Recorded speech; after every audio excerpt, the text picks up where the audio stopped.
Estamos de volta, programa Bate-Papo. Recebemos agora em nossos estúdios ele que é advogado, diretor jurídico da Agro Infinity, gestor agrário da Impasa, o senhor Tabajara Praeiro. Primeiramente, seja bem-vindo, uma satisfação tê-lo em nosso programa.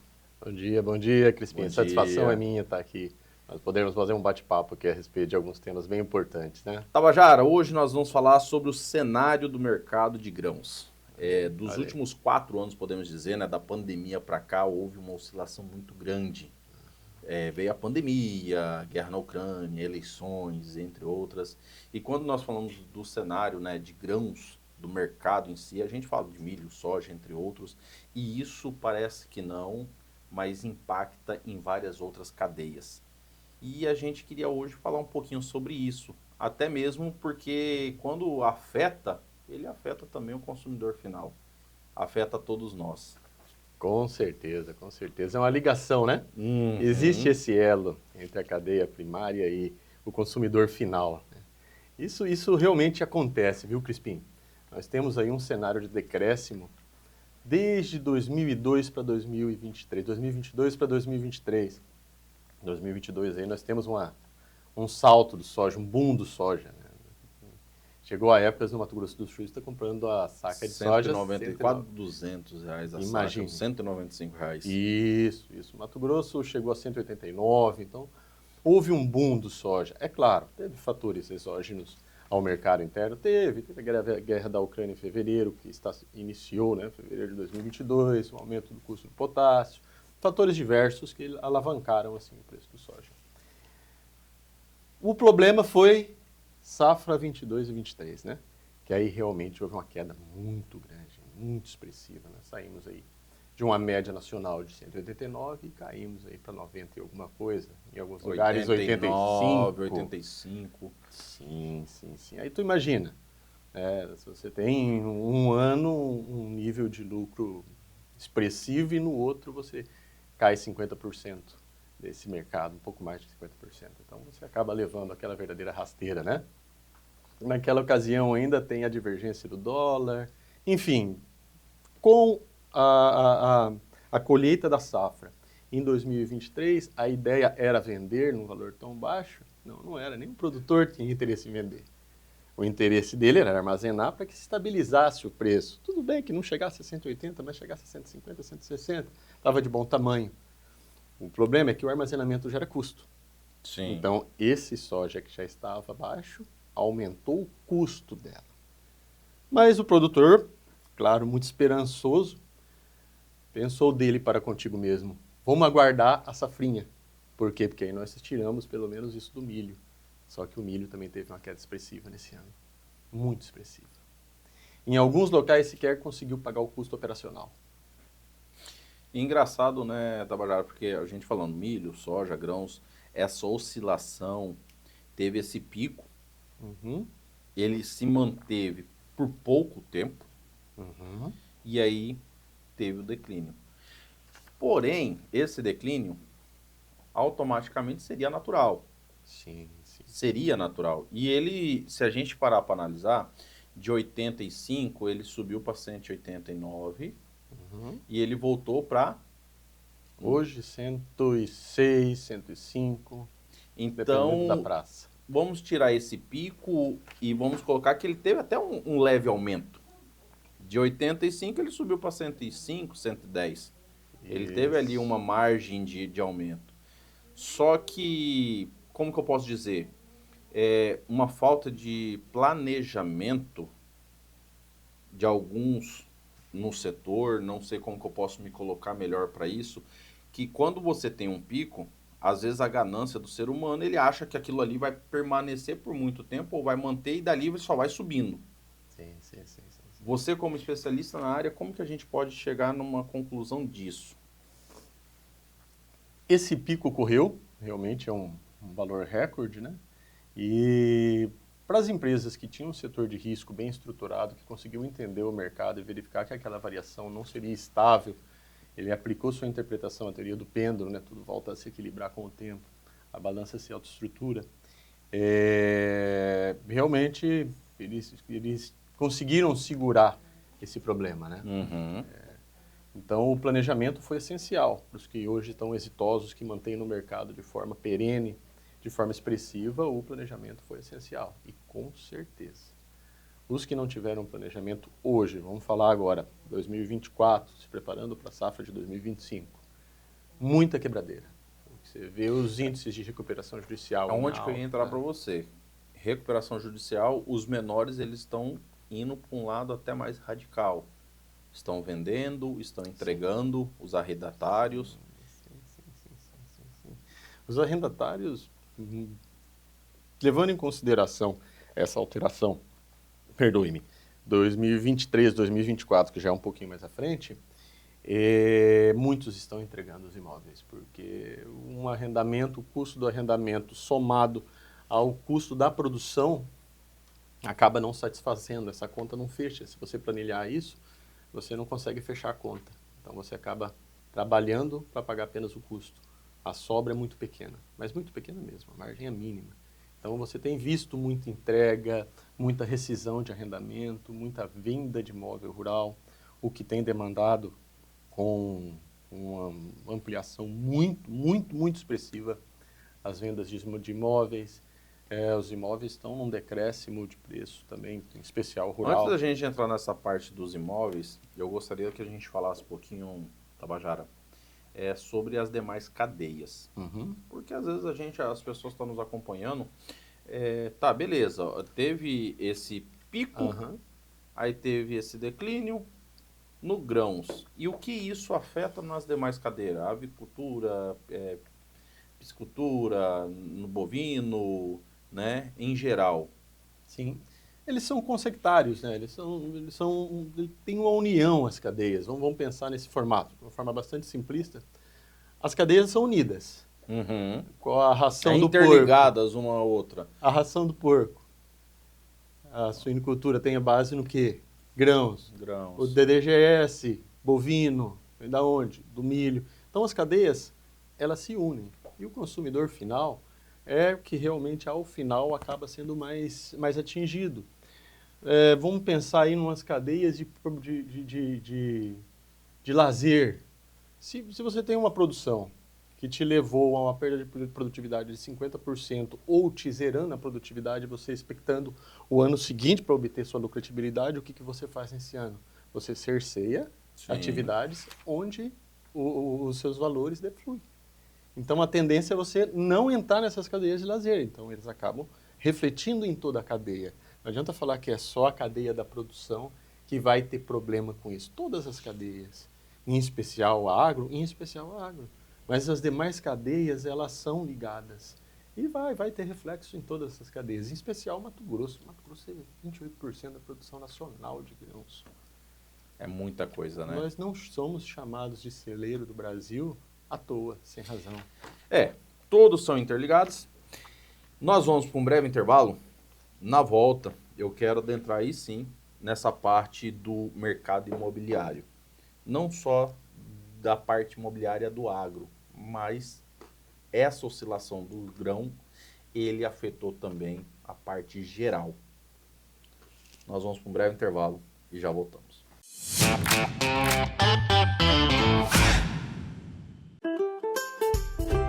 Clínica Veterinária André Rezende, aberto 24 horas para melhor lhe atender.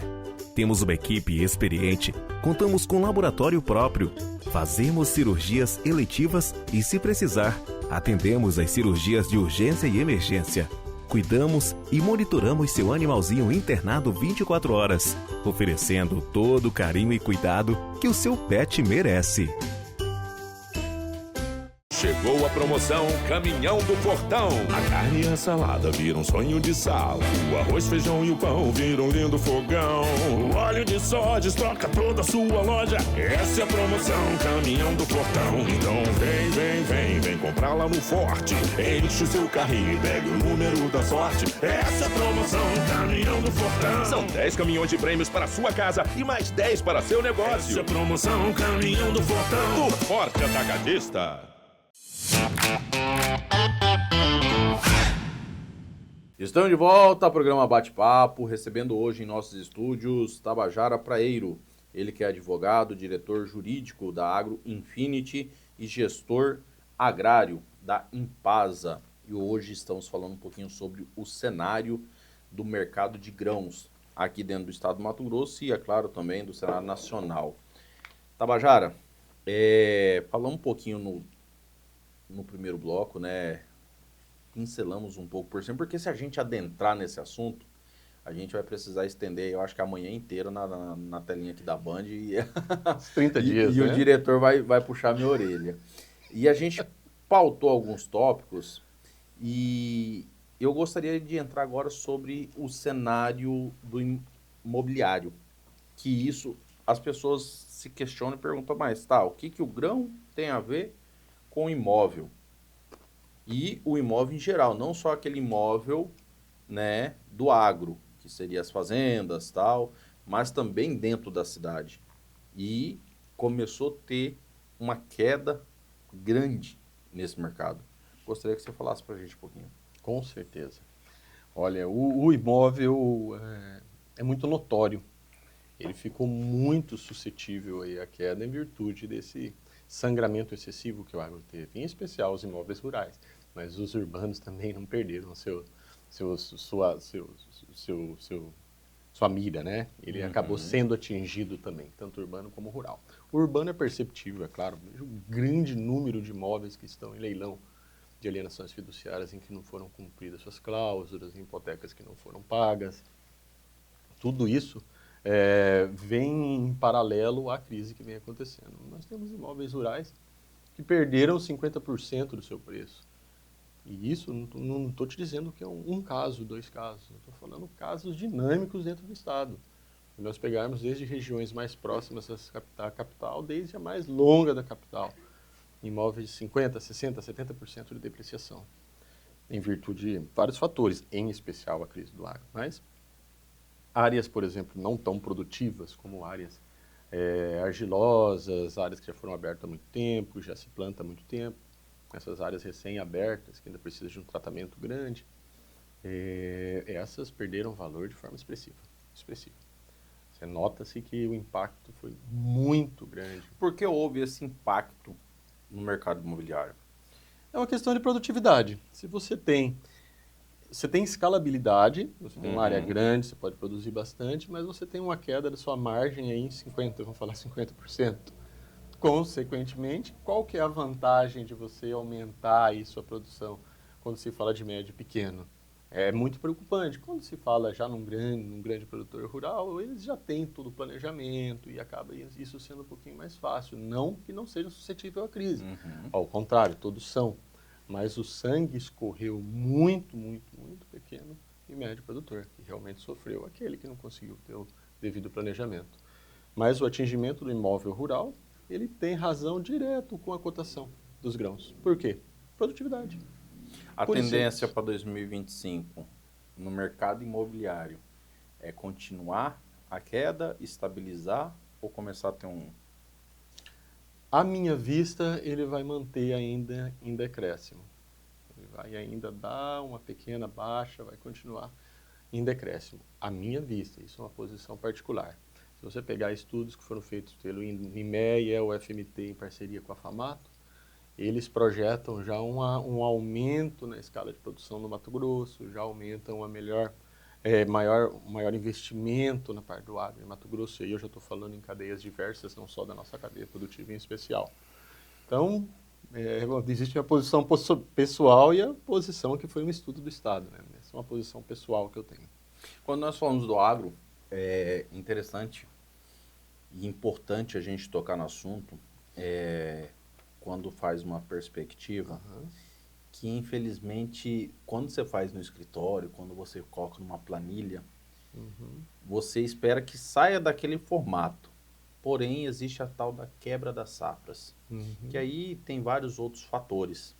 Fatores climáticos, teve a situação, né, a catástrofe no Rio Grande do Sul, e tudo isso. Mas a gente está no Mato Grosso. Por que teve lá a catástrofe lá? O que afetou aqui? Tudo interligado, como você disse. Concorda comigo? Sim. A cadeia é interligada, né? As cadeias produtivas, elas são um elo ali. Elas sempre estão entre juntas. Se tu pegar a quebra de safra que teve no Mato Grosso, safra 2023, 2024, nós temos aí produtores que perderam mais de 80%. Região de Primavera sofreu muito. E aí você soma isso ao sangue que escorreu 2022 para 2023. Aí você pega 2023, 2024, quebra de safra. Chegou um momento que o fator climático foi tão imponente nessa safra que os replantios acabaram a comercialização, não tinha semente, não tinha comércio de semente. Buscava semente, não tinha. Então imagina esse ciclo dentro do estado. Um estado que contém 28% da produção de grãos do país. É uma loucura, né? É uma loucura. Mas a interferência do clima este ano foi de forma muito expressiva e substancial. Falando em clima, aproveitar que a gente tem alguns minutinhos, estamos numa época do ano bem crítico. Uma época de estiagem e todos os anos tem investimento governamental, existe várias indústrias, várias empresas que fazem um investimento muito grande para que não ocorra o que sempre está ocorrendo e parece que dos últimos anos para cá está aumentando gigantescamente essa parte das queimadas. E isso também afeta diretamente nesse tema que a gente tocou hoje. Com certeza. Você imagine uma reserva legal onde se inicia um incêndio e queima lá a tua reserva legal. Você tem reflexos ambientais, você vai receber multas ambientais, você tem quem conseguiu projetar essa reserva legal para carbono, vai ter uma perda de monetização. O reflexo é muito grande. Quem trabalha com silvicultura, a queima da sua floresta, uma floresta sinistrada desse tipo, diminui a produção de forma expressiva. Vamos falar um pouquinho mais distante, Mato Grosso do Sul, que tem a geada junto com o fogo, tem a geada seca, o fogo vem, arrebenta com tudo, adentra nos plantios de milho de agora, da safrinha. É uma verdadeira loucura. Se nós olharmos para Mato Grosso, os focos de incêndios ampliaram no norte de forma muito substancial. Todos os dias tem um foco de queimada em alguma fazenda, se você olhar um cenário micro dentro de qualquer região do norte de Mato Grosso. No seu ponto de vista, existe alguma solução para que conseguimos controlar e fazer com que essas queimadas diminuam nos próximos anos? Proatividade do próprio produtor. Isso é muito importante. Existem queimadas e queimadas, né? Tem queimada que é uma queimada orgânica, vem do próprio... Ela nasce, né? Sem precisar de nenhuma atividade de fogo dirigida por ato comissivo de humano. Não tem queimada que são postas, né? E existe a queimada posta regular, que é a autorização de queima controlada, que já está no seu período proibitivo, não pode queimar. Hoje não pode queimar nada no campo. Então, quando você tem uma estrutura de combate de incêndio regular, atuante, treinada, especializada e com estrutura, você consegue conter. Existe ciência para isso. Existe estrutura para isso. Tem caminhões-pipas, tem sopradores, tem inúmeras ferramentas que essas ferramentas ajudam muito a queimada e conseguem suprimir essas queimadas, mesmo aquelas queimadas de alta intensidade. É claro que, como aqui em Cuiabá, cuiabano, né, Crispim? Sim. Aquelas queimadas em colonhão ninguém segura, né? Não. Mas em floresta se consegue, sim, segura. Se você tiver uma estrutura de combate de incêndio interna bem estruturada, consegue, sim, apagar o fogo. Meu amigo, nosso tempo na televisão, ele não passa, ele voa, eu tenho o costume de dizer. Quero agradecer a sua presença. Para encerrar, eu gostaria que você falasse para a gente da perspectiva para 2025 em todo esse cenário em que a gente falamos aqui. Principalmente a perspectiva dentro do nosso estado, do Mato Grosso. Sim, do grãos, imobiliário, em geral, do agronegócio. Sim. Eu, pessoalmente, vou dar uma opinião pessoal, eu acredito que o mercado vai se estabilizar ainda, por intercorrências desse ano. Já saiu o Plano Safra, nós temos muitas recuperações judiciais que estão em andamento, houve uma expressiva, uma maciço ajuizamento de recuperações judiciais, você vê isso de forma notória. Então, ano que vem ainda vai se estabilizar num cenário muito próximo ao que se encontra hoje. Eu acredito que os imóveis rurais, em face dessa estabilização, ainda vai ter um decréscimo, ele ainda vai sentir um pouco mais, vai sangrar um pouquinho.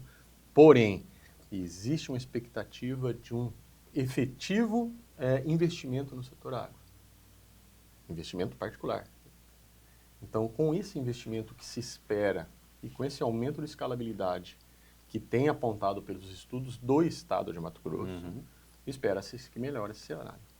Eu acredito ainda que ele vai dar uma instabilizada, manter o cenário que está atualmente, os imóveis vão se assentar um pouco mais, os investimentos vai fazer com que isso se alavanque um pouco.